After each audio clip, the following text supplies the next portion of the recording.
Assalamu alaikum warahmatullahi wabarakatuh. Ni mimi Swaleh Hassan Kibindu, mtangazaji wako wa Swifa TV.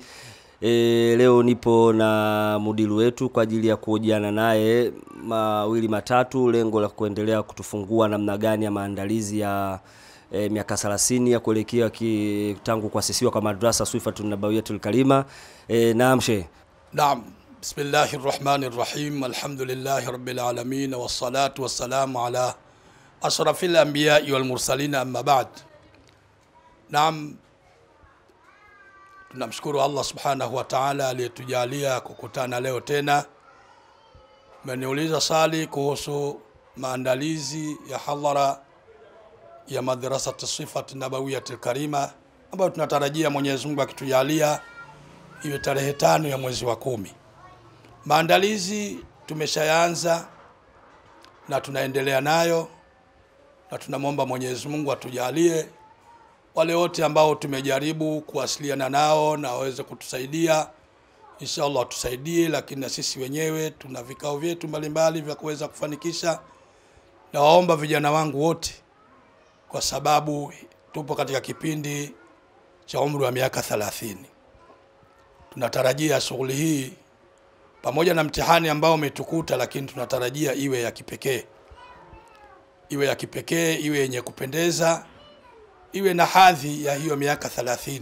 Kwa sababu miaka 30 ni mingi, kwamba hata tuliowazaa wengine tayari wameshakuwa wakubwa katika kipindi hicho tulichokuwa nacho.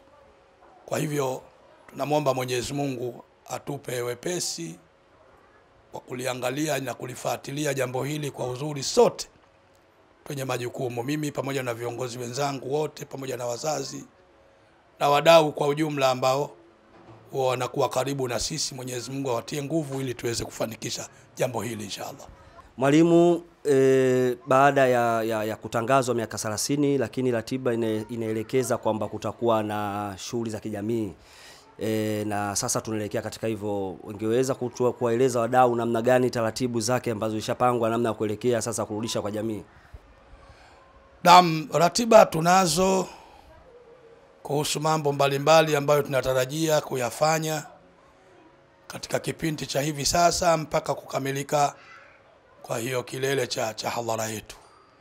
Miongoni mwa mambo, kwanza kuwakumbuka wale ambao tuliokuwa nao kwa muda mrefu, tumeanza nao tukisimama nao juu ya kila jambo, lakini vile vile walioondoka katika ulimwengu, lakini kuwatembelea wale ambao pengine wapo nje. Tulianza nao lakini wapo nje sasa hivi ya miji, hawapo karibu na tandika yetu hii, nao tumepanga kuwatembelea.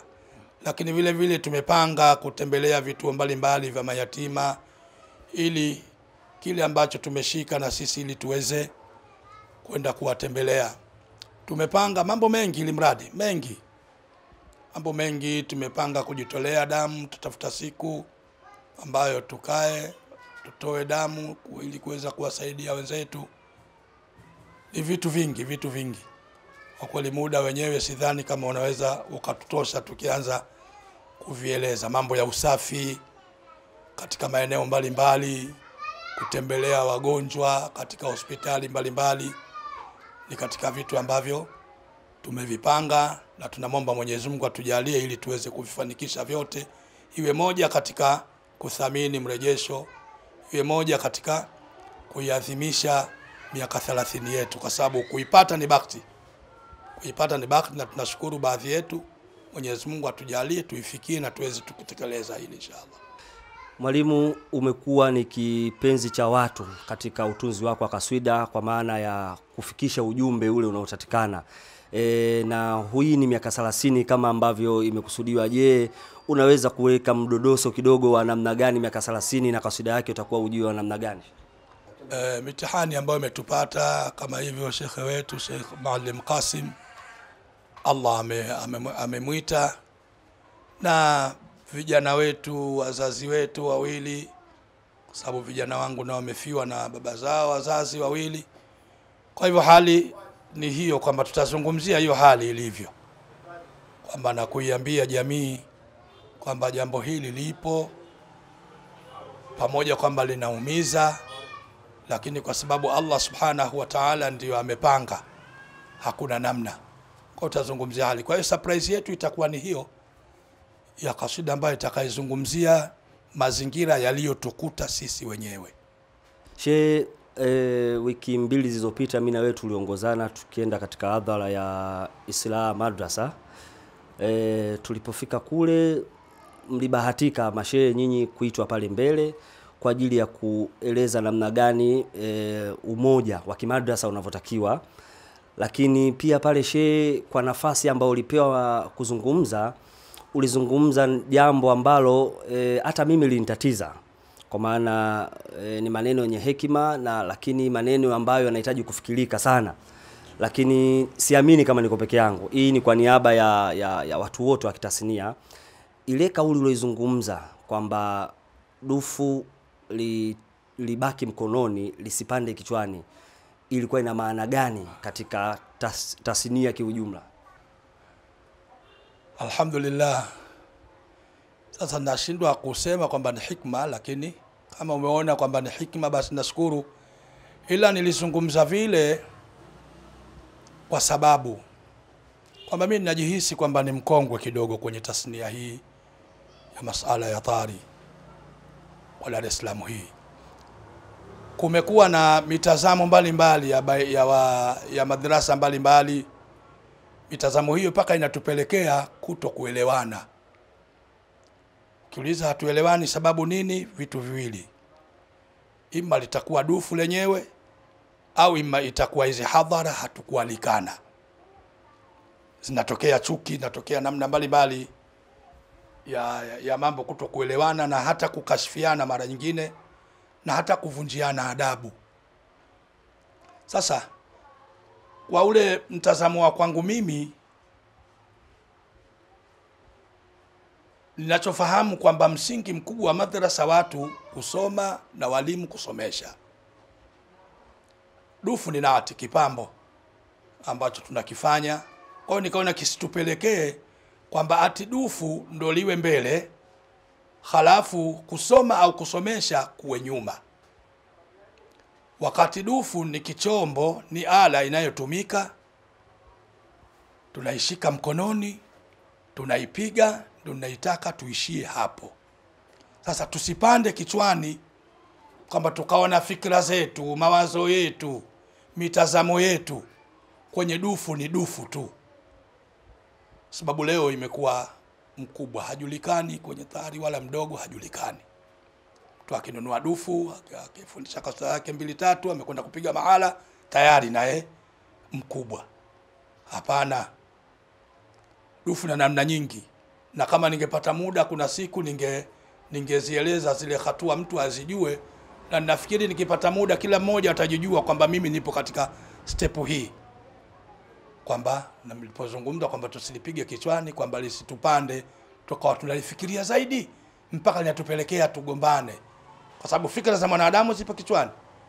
Sasa tukilichukua dufu tukilipeleka kichwani, halafu tunatafakari vingine, tunawasimiana, haiwezekani. Mfano, haiwezekani hadhara moja ualike madrasa zote za Dar es Salaam.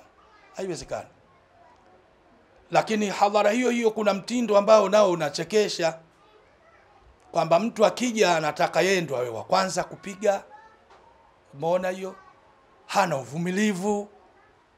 Zamani sisi historia inatuonyesha kwamba watu wote mnaondoka asubuhi wote. Uwe umepiga, hujapiga, lakini hadhara subhi inapigwa fatha, mnaondoka. Huko tulikoleleka tumeleleka hivi. Leo hii mtu akipiga ana udhuru.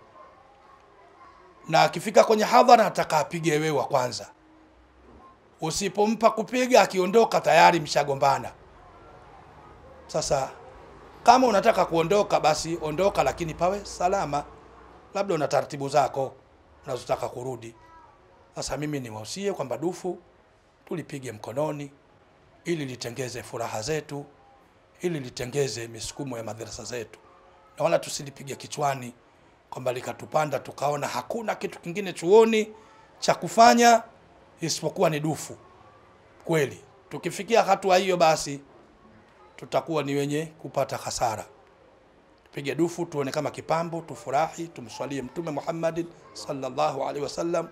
Kwa vile kufanya hivi sisi wengine tunaitakidi kwamba sio dhambi, lakini kama ndo tutaingia kwamba dufu litujengee uhasama, tuwe tunagombana, hatusikilizani, tunasengenyana, tunasema maneno mabovu, kwa kweli dufu hili litakuwa halitupeleki mahala pazuri. Matokeo yake tutajikuta tunapata dhambi bila sababu. Ukutana na mwenzako, furahini. Kuzidiana kupo, wala hatukatai. Kuzidiana kupo. Lakini wewe sasa ukishaona mwenzio umemzidi, basi usimsakame. Maona hiyo. Ukishaona umemzidi, na wewe ukishazidiwa kubali. Utaliona jambo lepesi kabisa. Lakini mara nyingine ushazidiwa na hutaki kukubali. Maona bwana. Mwenzio ametengeza kitu kizuri, kinapendeza. Mtume sallallahu alaihi wasallam anasema, man sanaa ilaikum ma'rufa fakafiuhu. Yoyote mwenye kutengeza jambo zuri katika dini, basi apewe bahshishi. Ndio huku tunakutunzana, huku kupeana pongezi, ndio bahshishi zenyewe. Fa illam tukafiuhu fad'uhu biha. Kama hamwezi kumpa bahshishi, basi ni kuombeana dua. Muombe dua wa mtu huyo. Tukiishi hivyo, takunu minal faizin, tutakuwa wenye kufaulu. Assalamu alaikum. Darasa kubwa ambavyo kama ilivyo Swifa inapokea sana mialiko mingi, lakini kwa maana ya darasa nyingi kuzihitaji, lakini ni hekima gani ambayo maitumia sasa ili kutokwenda zile shughuli ambazo si kwa maana darasa dogo, lakini kutohudhuria zile shughuli ambazo kwa sababu hamwezi kwenda shughuli zote kimsingi, lakini namna gani ambavyo nyinyi mnatumia njia iliyokuwa bora, yule ambaye kwa sababu amekualika kwa mapenzi, akiamini kwamba darasa hili likija shughuli yangu toka katika mazingira haya, lakini kufika kwenu katika shughuli ile, huwa mnatoa taarifa kwa mtiririko gani, au huwa mnaiacha tu kwa maana kwamba hamtoi taarifa yote ili kuwafikishia hao ambao walileta barua kwa mapenzi ili kuwahitaji kuhudhuria katika shughuli zao? Naam, kwanza binafsi yangu mimi sina madrasa ndogo na kubwa. Kama sisi tukionekana wakubwa, basi na madrasa zingine zote nao ni wakubwa. Na kama sisi tukichukuliwa wadogo, na madrasa zote nazo zitakuwa ndogo. Kwa hiyo kwa maana ya ukubwa na udogo, mtu atajitathmini yeye mwenyewe. Hilo la kwanza. Lakini la pili, umeniuliza kwamba utaratibu upi ambao mnautumia kwenda kwenye hadhara. Sisi tunapenda kwenda hadhara karibu zote tutakazopata mialiko. Lakini mara nyingine hadhara ni changamoto, uchumi ni tatizo. Sasa mara nyingine unanyamaza kimya kwa sababu unaona haya kumwambia mwenye hadhara tuletee usafiri. Ikijitokezea mara moja basi huwa tunasema hicho na tunakwenda. Lakini swala lingine kwamba taarifa tunajaribu mara nyingine kujibu mapema kwamba bwana tuna tatizo kadha. Kwa hiyo mwenyewe atakuwa ameangalia kwamba atatutatulia vipi. Tatizo kubwa la kutokwenda katika shughuli si malengo kama mara nyingine inavyohesabika kwamba sisi tunalinga na kufanyaje. Hapana, isipokuwa ima taarifa zitagongana. Kwa hiyo kuna taarifa iliyotangulia, tutakwenda huko, au ndio tutakuwa na tatizo la kiuchumi. Hiyo ndio tatizo letu. Neno langu la mwisho, Swifa ya wote, Swifa ya wengi, wana wa Dar es Salaam ndio wenye Dar es Salaam yetu kwa upande wa Twari dufu kubwa huku. Lakini vile vile tuna ujumbe wetu kwamba tujitahidi kuitafuta elimu. Ili tutatue matatizo ni lazima tusome. Na nikizungumza kusoma sina maana ya Qur'ani peke yake, mpaka sekula. Tujitahidi sote kusoma, ndio tunaweza tukawa tupo vizuri. Bil ilmi wal mali yubna an-nasu mulkahum, kwa elimu tu na mali hujenga watu tawala zao. Naam, kama ambavyo tumemsikia mudiri wetu Sheikh Juma Rajab Kongwa akitanabaisha yale ambayo